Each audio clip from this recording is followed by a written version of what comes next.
I think part of being what I'd call a swinging human being, like a person that's got it, as close together as one can, is that you have both sides of the coin, right? For me, naturally, I'm very skeptical. Like I'm very like, when anything comes up with government, with, people or whatever, it's like, well, what's going on here? And like, I'm always looking out for that. And I think that's definitely a huge tool because you learn how to read people and situations. And there is people who are up to nefarious things who will try to take advantage of you. That's just the nature of life, right? But I think that if you are able to get to a place where you have a choice and you can make a choice on, hey, something bad might happen here, but I'm consciously choosing to surrender because that's who I want to be. That's empowerment, right? Whereas like I need to be skeptical because I am so scared of being effed over.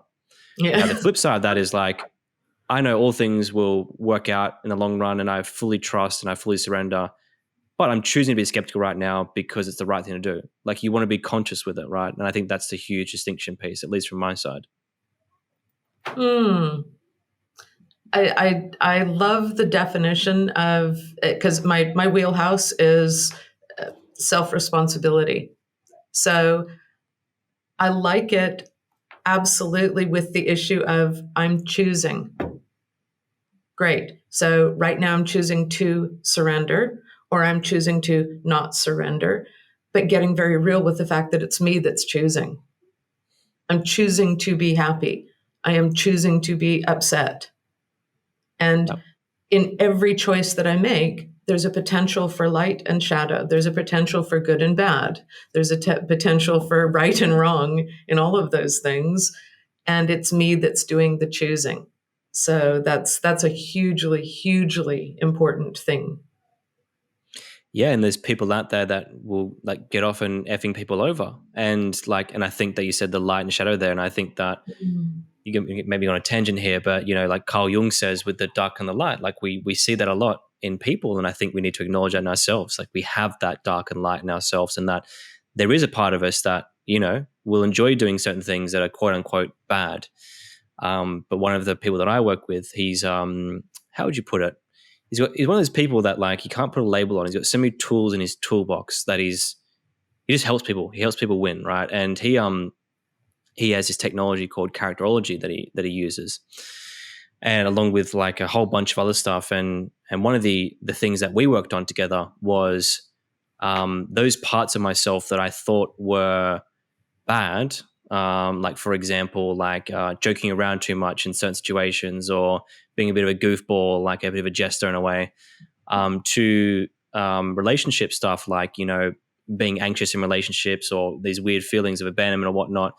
We worked through those, and rather than me saying like, I need you to help me fix this, it was like, he's like, no, I want you to turn that up. I want you to become more of that. In that process, when I just let go and allowed myself to be that person that I was or wasn't or thought I was, it kind of balanced itself out. And coming full circle to tie it all together in a nice little knot, this is the same thing with representing yourself online and in person. It's like when you try to wear that mask and try to work for an outcome, you miss the target. Where it's just like, hey, like hey, this is Luki. I'm feeling like shit today. Just want to share a message. Like, people are like, they're so shocked. They're like, what? Okay. So coming full circle, I think that that's a huge part, huge principle, again, principles of life. It's like integrating those light and those dark sides. Like a cynical person needs to integrate more of the light, whereas a person who maybe is believing in karma needs to integrate more of that darkness. So, yeah. Do you know the term cognitive dissonance? Oh yeah, I do. Yeah. So that, I think that comes into it as well. If my brain is saying there's rightness and wrongness in whatever approach that I'm taking, what is it? What is the result and what am I feeling? So I know it's not good for me to overeat and not exercise, and yet I choose to do those things anyway because in the moment they feel really good, and then I go into a guilt spiral about all of those sorts of things. So that's the dissonance, the dissonance, that's the push.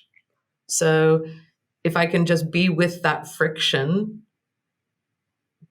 perhaps I can create new cycles. And I won't say break bad habits, but create a new way, a new approach, something that is added to my toolkit. So, Mm. hey, guess what? I know how to do the stuff that I have friction with. That's a tool in my tool belt. Now let me create another tool that's called how to do something differently. I And love that. then I put myself in a place of choice and go, which one am I choosing now?